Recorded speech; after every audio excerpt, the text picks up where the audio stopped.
Nothing in the world can stop me now.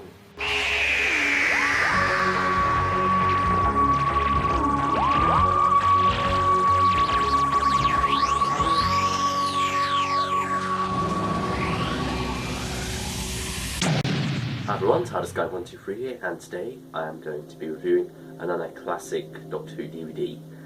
But which one shall it be? Now then, which DVD am I going to watch today?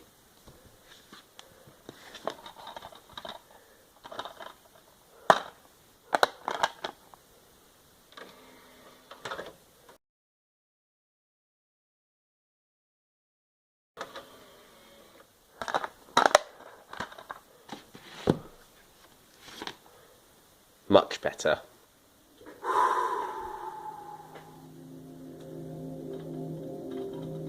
The Underwater Menace. The front spine is the back, that's the disc, front of the booklet, back of the booklet, and the inside of the booklet.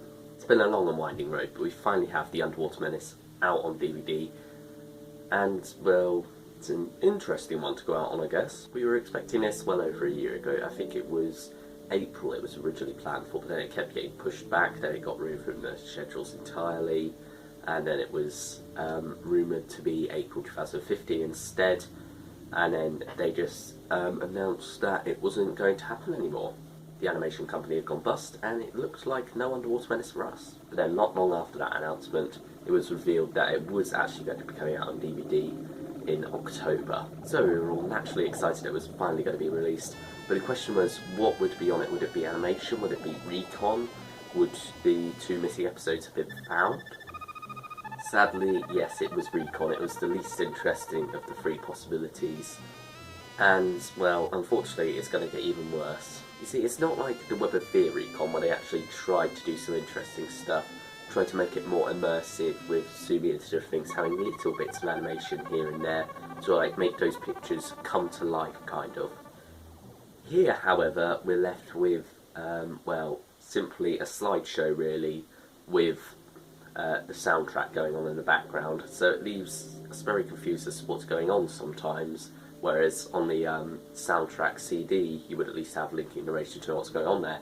Here you just have this collection of images that don't really tell you much about the actual story, and sometimes don't really line up with the story either, and yeah, sadly it's just not that good. I mean, there's even the title sequence, which is just simply the Doctor Who logo. That's it. And then the end credit sequence is usually just the final image, then the producer and director. And just to show how annoying it is, I am going to be doing the rest of this review in the same style as episodes 1 and 4 of the recons of the Underwater Menace. Apologies in advance for this, but anyway, let's get on with the review itself and talk about the story. So then, it's, as you can guess, a very ridiculous story. It comes from a time when Doctor Who is very much in flux, really, at the time. Patrick Troughton was just on board the TARDIS, and they didn't really know what direction his character was going to go in, what direction his story was going to go in. There were quite a few different stories around season 4 when things were being played about a bit, just throwing everything at the wall and seeing what sticks, and no story did that more than this story. This story really does embody that whole idea of Doctor Who in flux, finding out what's going on, and it's very much in flux within itself. There are a lot of different things going on during this story, which must make it sort of even more ridiculous the way it keeps throwing about with tones. In some ways it works, and in some ways it doesn't. It can get quite annoying. But you know, if you just got it on the background, you're not paying attention too closely, it sort of like slips your notice really, and you can get away with it. And it actually becomes more enjoyable that way, I found. The story is very much something for you to stick on while you're doing something else, and yet just have it there, occasionally pay attention to it. But you know, if you're not focusing on it too much, then it doesn't really annoy you that much, really. But if you're sort of like 100% focused on it, that's when the changes start to become more noticeable, when the story itself starts to become more annoying.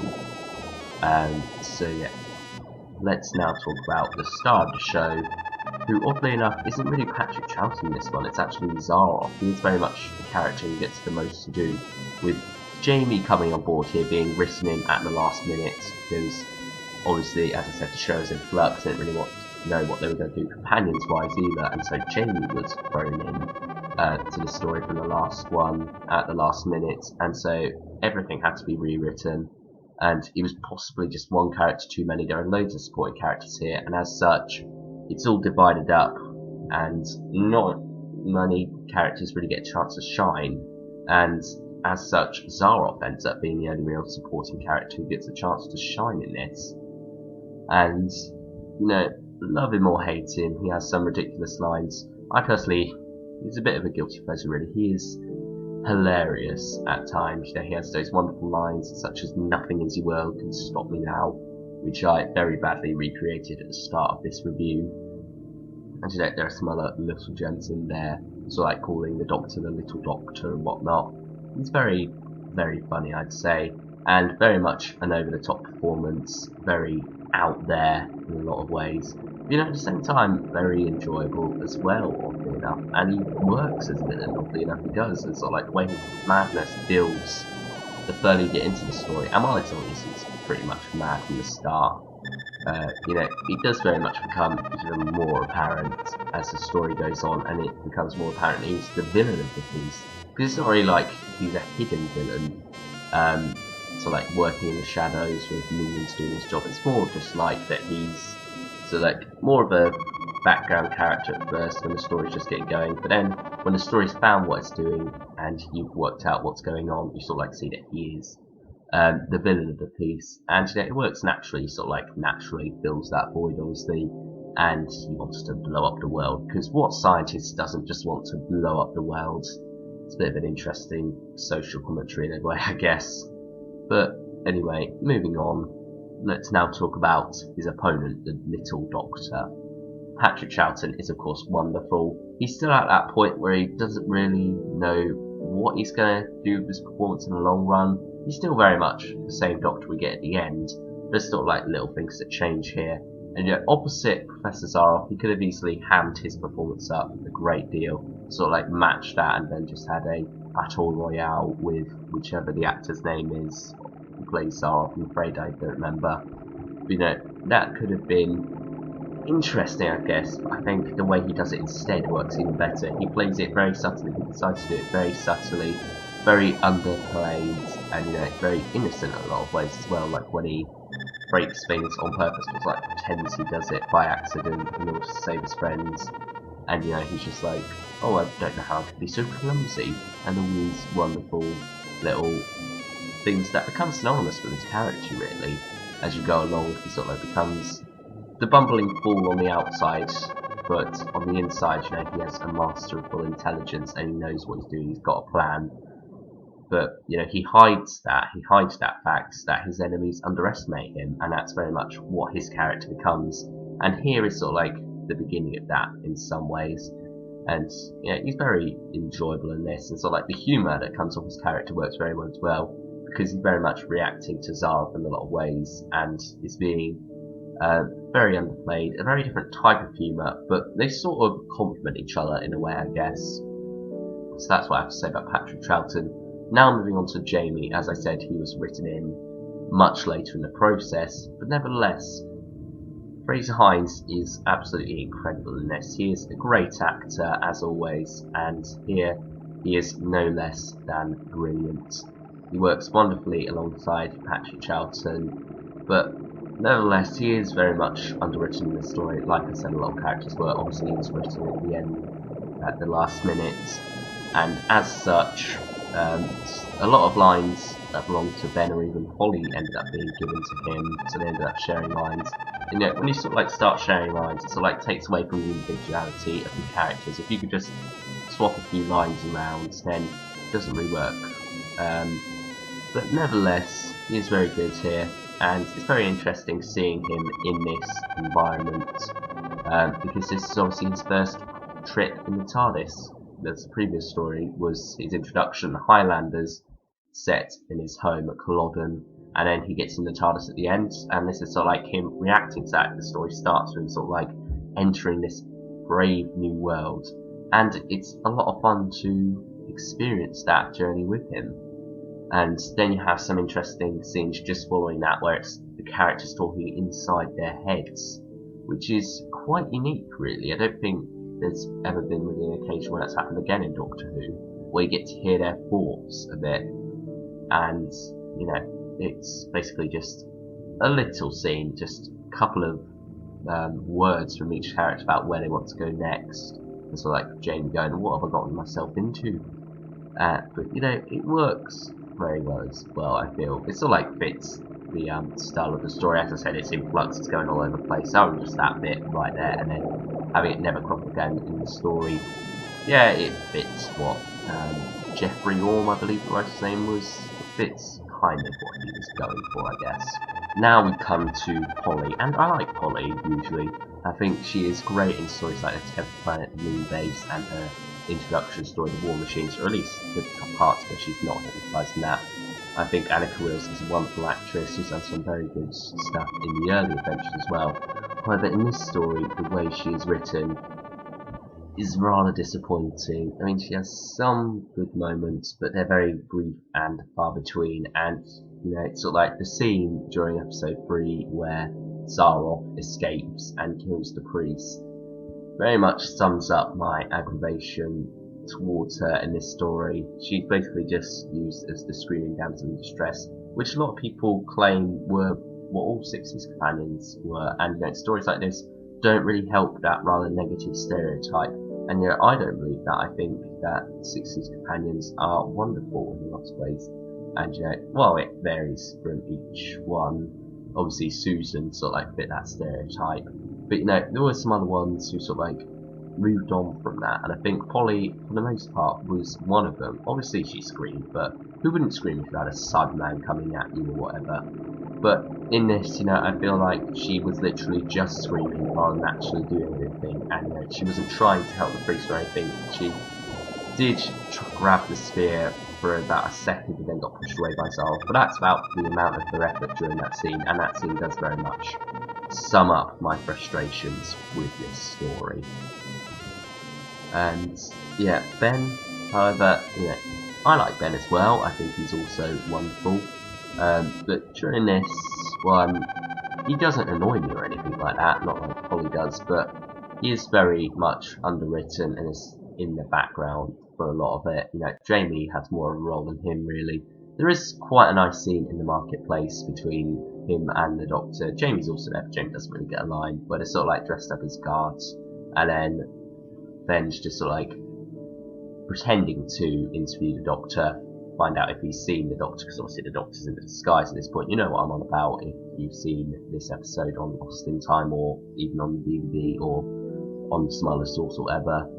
But yeah, it's just a wonderful scene where he's sort of like describing the Doctor to the Doctor, and the Doctor then sort of like takes over and sort of like starts describing himself, and it's just quite a wonderful scene there. It just ends with the Doctor going, no, I haven't seen this man, and then Ben's just sort of like laughing away, well, not laughing outright, but sort of like having a little giggle to himself. And you know, it's just quite a little scene, doesn't really have much relevance in the story as a whole, but for some reason there's just something that I quite like about it, and that I think works, and showed the dynamic between Ben and the Doctor as well quite well. So yeah, I do like that bit, and I do like Ben. However, he doesn't get too much to do in this story. He and Jamie sort of like team up with these two other characters who I can't remember the names of. One of them's Irish. I remember him as being quite a good character, probably one of the best supported characters of this story. And then his friend, who I can't remember the name of, didn't really make much of an impact on me at all, really. I guess he's sort of like supposed to be the strong, fairly silent type. He obviously did speak from time to time, but was very much sort of like takes things seriously. But you know, I just couldn't really get a grip on his character. I just felt he was a bit odd, and you know, had he been taken out of the story, it wouldn't really be that different. You could literally just had the Irish character in there, maybe, and I think that would probably have worked. You would have probably gotten away with that. But anyway, let's now talk about the story as a whole, as a structure, how it works, what's the plot, does that work? And you know, the plot is very simple. The Doctor, Jamie, Ben and Polly and all their friends Begala try to stop Zaroff from blowing up the world. That's pretty much it, really. And yeah, I guess it works. It's a workable plot. It's enjoyable enough. You're just not really paying too much attention to it. You don't have to pay too much attention to it really to get the plot inside you. It's very basic plot, but you know, one that works. Admittedly, it's a little bit harder to do with the recon.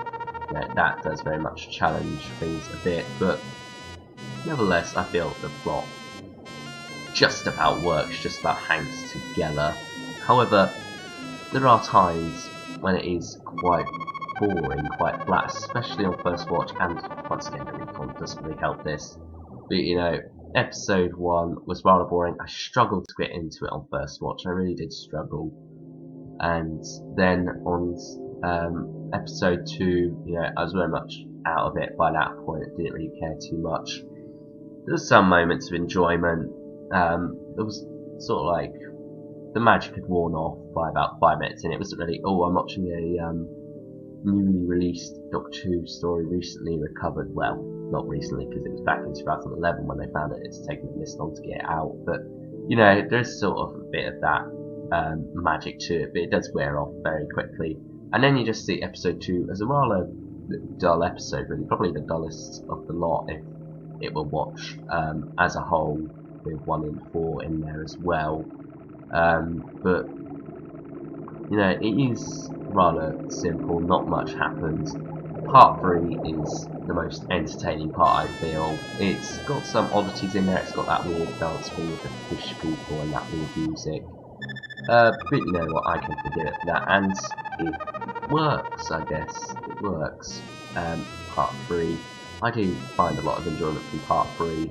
I did watch it quite a few times beforehand on the Lost in Time DVD. And you know, that's the problem. The best part is available on an unearthed DVD. So yeah, that's a bit of an issue that I have with this DVD. But then you move on to part 4.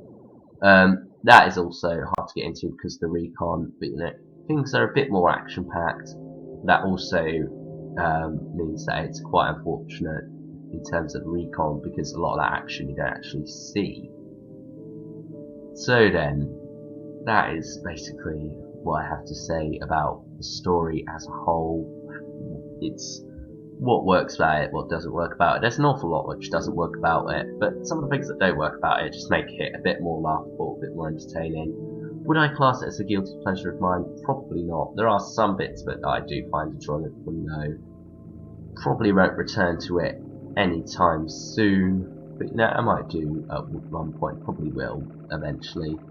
You know, it's just very hard to get into it considering that the reconstruction is so bad.